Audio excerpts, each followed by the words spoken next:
Hello, welcome to you all in the series of straight line. इस video में हम लोग चर्चा करेंगे एंगल बिटवीन टू लाइंस।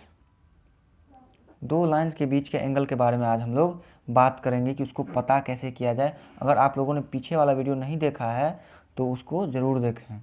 देखिए, हम दो लाइन की मदद से कितना एंगल बना सकते हैं। पहला बात, दो लाइन की मदद से हम लोग सिर्फ और सिर्फ 4 एंगल ही बना सकते हैं। दो लाइन की मदद से मैक्सिमम 4 एंगल बना सकते हैं।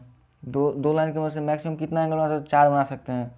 चलिए आगे बात करते हैं। देखिए, कभी भी एंगल लिखेंगे तो इसको हम लोग डायरेक्शन वाइज पॉइंट करेंगे। देखिए, इसको हमेशा एंटी क्लॉकवाइज डायरेक्शन में पॉइंट करते हैं। ठीक, ये बात ध्यान में रखने वाली है। इसको हमेशा एंटी क्लॉकवाइज पॉइंट करेंगे। तो देखिए, मान लीजिए हमारे पास एक एंगल है थीटा, एक एंगल है अल्फ़ा। हमको बात करना है थीटा और अल्फ़ा के वैल्यू को पता करने के लिए। देखिए, अगर क्योंकि थीटा और अल्फ़ा का वैल्यू अगर पता चल जाए तो मुझे इन चारों एंगल के बारे में जानकारी मिल जाएगी। और मुझे और क्या चाहिए? मुझे तो बस यही तो चाहिए। देखिए, हम लोग थीटा के बारे में बात करेंगे। देखिए, अगर हमको कहा जाए कि थीटा का वैल्यू पता करो तो हमारे पास एक फार्मूला होता है। फार्मूला है tan theta is equal to plus minus m1 minus m2 by 1 plus m1 m2। देखिए, m1 जो हो जाएगा, अच्छा अब अभी m1 के m2 के बारे में क्लियर करने की कोई ज़रूरत नहीं है। अभी बस ये फार्मूला है, इस फार्मूला से हम पता करेंगे। देखिए, अभी हम क्लियर नहीं कर रहे हैं क्योंकि आगे हमको इसके प्रूफ में सब कुछ क्लियर हो जाने वाला है। ठीक, तो चिंता की कोई बात नहीं है, सब कुछ प्रूफ हो जाएगा। देखिए, करना क्या है कि देखिए, सबसे पहले हम एक उसको प्रूफ करने के लिए यहाँ माइनस क्यों आया, एक क्वेश्चन अराइज हो रहा है। तो देखिए, प्रूफ में सब कुछ क्लियर हो जाएगा। देखिए देखिए उसके लिए हम फिगर ड्रॉ कर रहे हैं। ये मान लीजिए हमारे पास थीटा 2 हो, ये हमारे पास थीटा 1 हो। डायरेक्शन पॉइंट करेंगे किधर होगा? इधर। डायरेक्शन पॉइंट करेंगे किधर होगा? एंटी क्लॉकवाइज में, इधर। ये हमारे पास थीटा है। ये हमारे पास दो लाइन गिवन है, उसके बीच में एंगल थीटा है। तो इसको हम थीटा 2 लेट कर रहे हैं, इसको थीटा 1 लेट कर रहे हैं। तो हम क्या लिख सकते हैं? क्या लिख सकते हैं हम क्या लिख सकते हैं? तो है क्या ये प्रूफ? हम लोग क्या लिख सकते हैं? लिखने को तो हम लोग बहुत कुछ लिख सकते हैं, बस लिखना क्या है? Theta 1 is equal to theta plus theta 2। हमको थीटा पता करना है, हमको थीटा पता करना है। तो थीटा इज इक्वल टू हम लोग क्या लिख सकते हैं? Theta 1 minus theta 2। अब देखिए, ये दोनों एंगल इक्वल है तो दोनों का टेंजेंट भी इक्वल होगा। टेंजेंट भी इक्वल होगा, ये तो परम सत्य है। Tan theta is equal to tan theta 1 minus theta 2।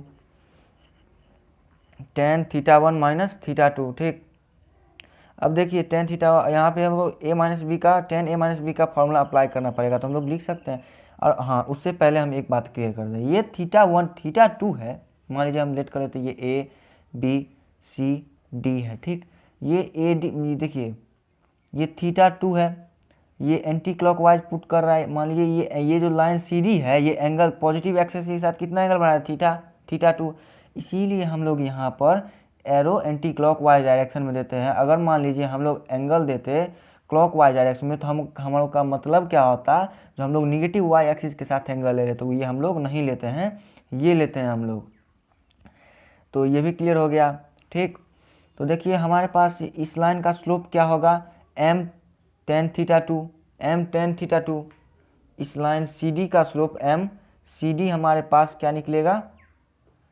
tan theta 2।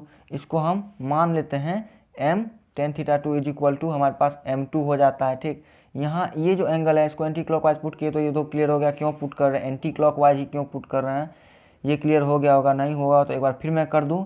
देखिए, अगर हम क्लॉकवाइज लेते हैं तो इसका डायरेक्शन हो जाएगा इधर से। इधर से होने का मतलब है निगेटिव वाई एक्सिस के साथ, जो कि गलत होगा, जो कि गलत होगा। हमें हमेशा एंगल किधर से लेना है? पॉजिटिव वाई एक्सिस के डायरेक्शन के हिसाब से। ठीक, तो मान लीजिए एम ए बी मेरा क्या होगा? स्लोप ऑफ ए बी हमारा क्या होगा, हम ए बी की स्लोप के बारे में बात करें तो इस एंगल का tangent m A B is equal to tan theta one, तो हमको इसको हम लिख लेते हैं एम वन। ठीक, अब आगे बढ़ते हैं, ये हमारा साइड में इसका काम होगा, इसकी ज़रूरत पड़ेगी इसीलिए हम लिख लिए। तो अब आगे बढ़ते हैं, यहाँ पे आते हैं tan theta is equal to, यहाँ पे लिख सकते हैं tan theta one minus tan theta two by one plus tan theta two लिख सकते हैं, बिल्कुल लिख सकते हैं हम। देखिए टेन थीटा वन का वैल्यू हम क्या निकाले थे,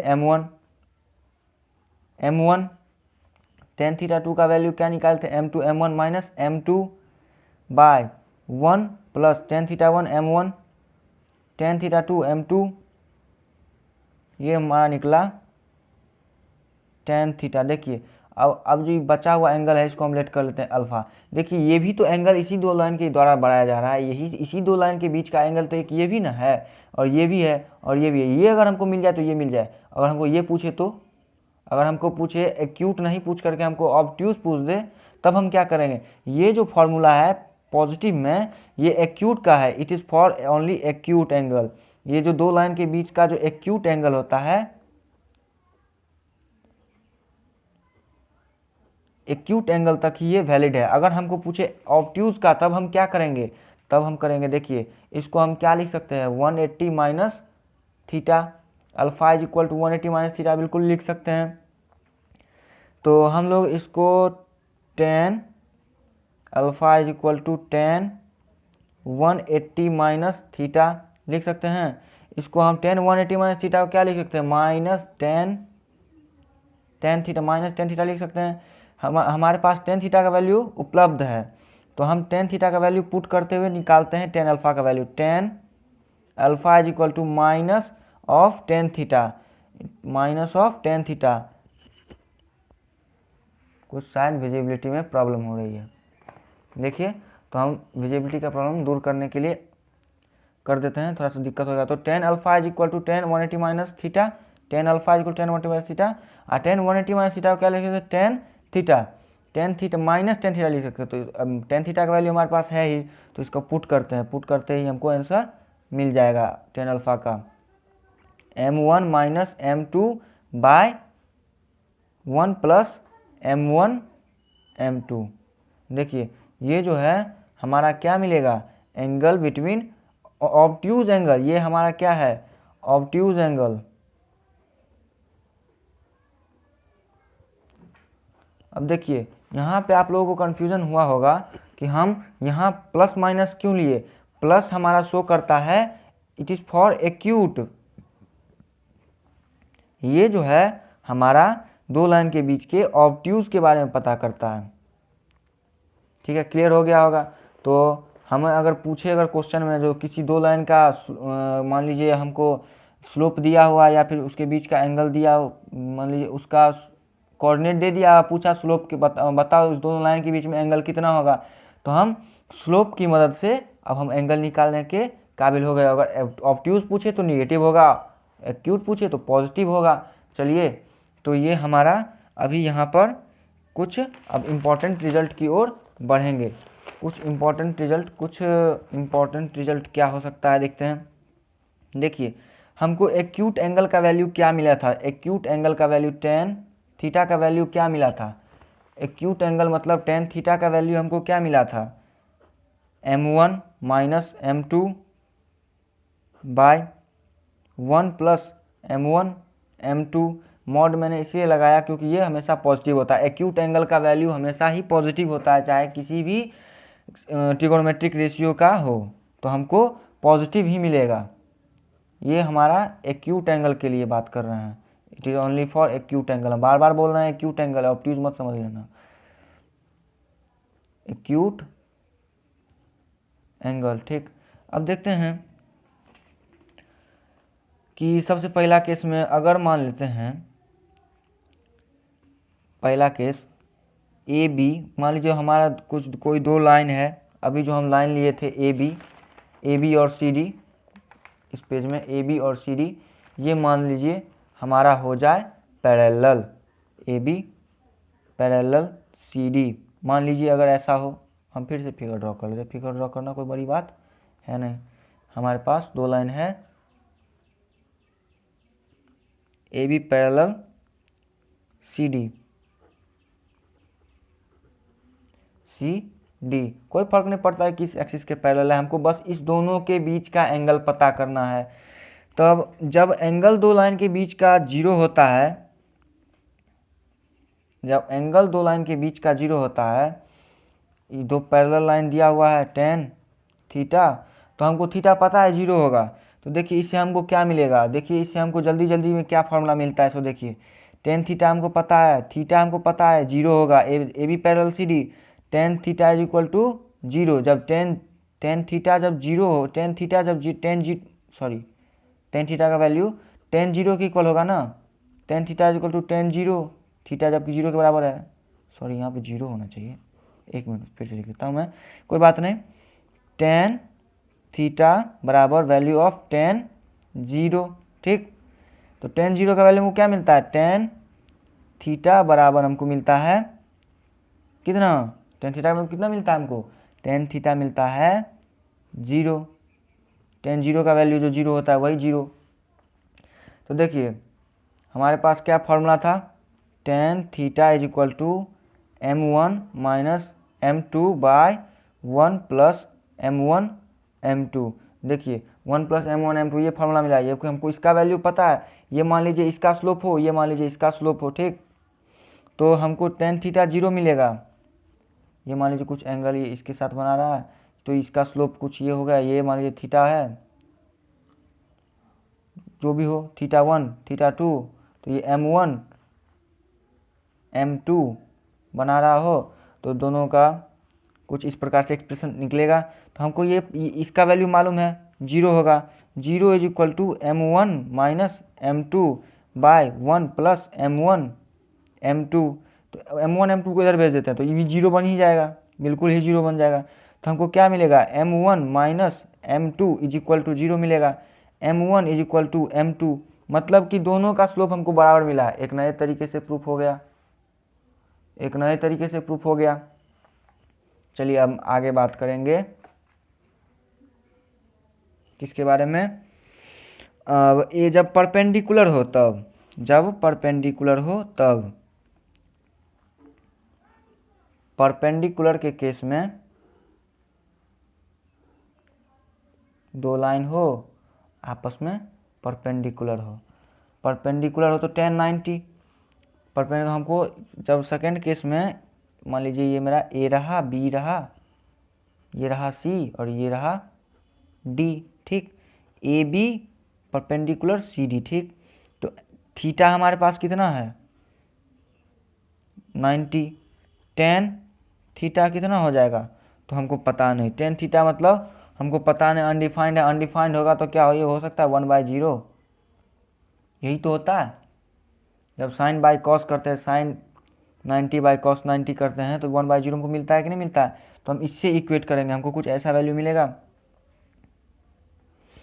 तो देख सकते हैं अब आगे हम बढ़ेंगे, आगे बढ़ते बढ़ते हम पता करेंगे ये थीटा 1 तो ये m1 स्लोप बना रहा होगा, ये m2 स्लोप बना रहा होगा, ठीक। चलिए तब हम आगे बढ़ते हैं उसको प्रूफ करने के लिए। tan theta is equal to 1/0, tan theta मतलब कि थीटा 90 है तो tan 1/0। चलिए आगे बढ़ते हैं।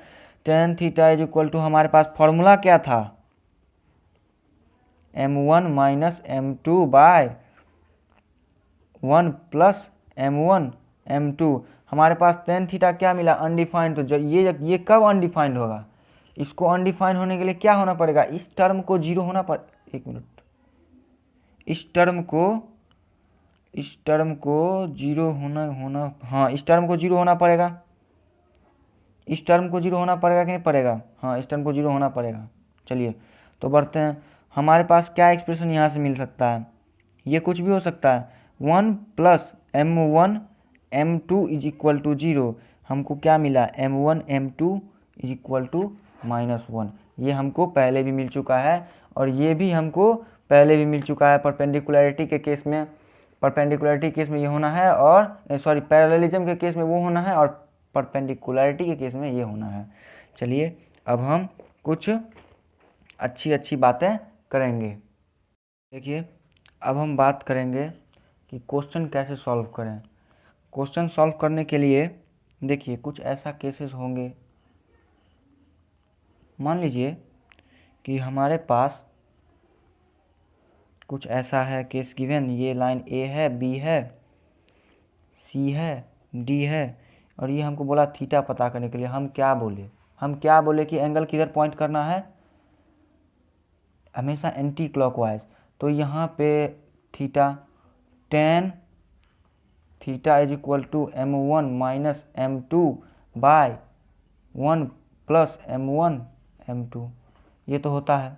देखिए अब हम किसको m1 ले किसको m2 ले हमको पता नहीं है। देखिए m1 उसको लेना है जिधर एरो पॉइंट कर रहा है, एरो अभी किस तरफ पॉइंट कर रहा है, तो AB की तरफ पॉइंट कर रहा है, तो AB होगा m1। जिस तरफ पॉइंट नहीं कर रहा है वो क्या होगा, m2। क्लियर है, ये बात क्लियर है। चलिए तो इससे आपको मदद मिलेगी क्वेश्चन बनाने में, ठीक, नहीं तो आपको बनाने में प्रॉब्लम बहुत हो सकती है। चलिए अब हम लोग आगे चर्चा करेंगे किस बात के बारे में। देखिए जब मान लीजिए अब कुछ आता है ट्रायंगल वाला, ट्रायंगल वगैरह केस में आ जाता है जो प्रूफ दैट वगैरह। देखिए अब जब हमको 3 लाइन का इंफॉर्मेशन देना हो, तो देखिए ये हमारा मान लीजिए कुछ अल्फ़ा एंगल है, ये हमारा कुछ बीटा एंगल है। एक आइसोसेलेस ट्रायंगल का केस हम ले लेते हैं, ए बी सी कुछ हो लाइन, ठीक। हम आइसोसेलेस ट्रायंगल का केस ले लेते हैं अभी। ये हमारा A B is equal to A C है, ए सी। जब आइसोसेलेस ट्रायंगल में जब जो दोनों साइड इक्वल होते हैं उसके अपोजिट के एंगल भी इक्वल होते हैं, angles opposite sides opposite to the angles are equal. तो alpha is equal to beta, ten alpha is equal to ten beta. ये मान लीजिए, देखिए मान लीजिए अभी इसका जो स्लोप होगा, इस अल्फ़ा का स्लोप, ये अल्फ़ा किसका स्लोप बनाएगा, ये अल्फ़ा किसका स्लोप बनाएगा, अल्फ़ा बनाएगा इस लाइन का स्लोप।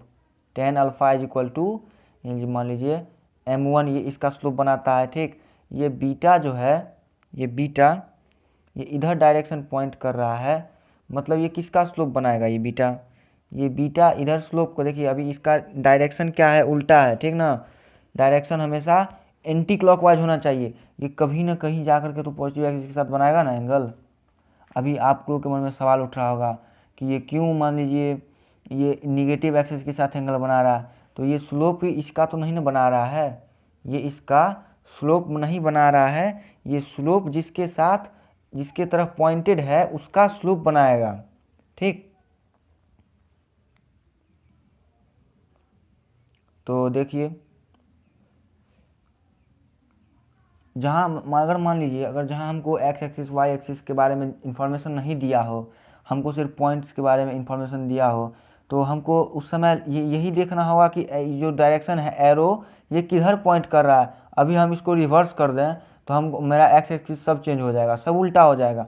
तो हमको यहाँ पर इसीलिए हम एरो में पॉइंट लगाए जो भाई एंटी क्लॉकवाइज करो, और एंटी क्लॉकवाइज से पता करो जो भाई किसका स्लोप है, ठीक। नहीं तो अभी मालूम पड़ता हम AC का स्लोप मान लेते। चलिए इसको मान लेते हैं हम m2 BC, और m3 का स्लोप तुमको नहीं पता, m3 इसको मान लेते हैं, ये m3 क्या होगा, m3 मान लेते हैं इसको m3 हो, किसी का स्लोप बना हो, इसका स्लोप हो, ये मान लीजिए कुछ x हो। चलिए हमको इससे कोई लेना देना है नहीं, मान लेते हैं ये m3 है, ठीक।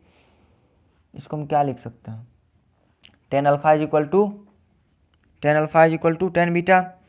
टेन अल्फ़ा के बारे में क्या जानकारी जुटा सकते हैं, टेन अल्फ़ा के बारे में जानकारी जुटाने के लिए हमको चाहिए m1 माइनस m2 बाय उसके बाद 1 प्लस m1 m2 बराबर में अब देखिए हम टेन बीटा के बारे में बात करें तो किसके साथ एंगल किसकी तरफ पॉइंट कर रहा है, m2 माइनस m3 किसकी तरफ नहीं पॉइंट कर रहा है, m3 की तरफ नहीं पॉइंट कर रहा है, 1 माइनस m1 m3 ऐसा कुछ हो रहा है। चलिए आगे बढ़ते हैं, हम कुछ ऐसा रिजल्ट मिला। अब हम आगे बढ़ते हैं, देखते हैं। देखिए अब हमको इसको इक्वेट करेंगे तो हमको वैल्यू मिलेगा। क्वेश्चन में इसी तरह हमको इक्वेट कर करके वैल्यू निकालना पड़ेगा, ठीक। तब हम अब अगली वीडियो में बात करेंगे। देखिए इस वीडियो में हम लोगों ने बहुत सारे टॉपिक को ख़त्म किया है। अब हम अगले वीडियो में मिलेंगे कुछ नए टॉपिक के साथ। धन्यवाद।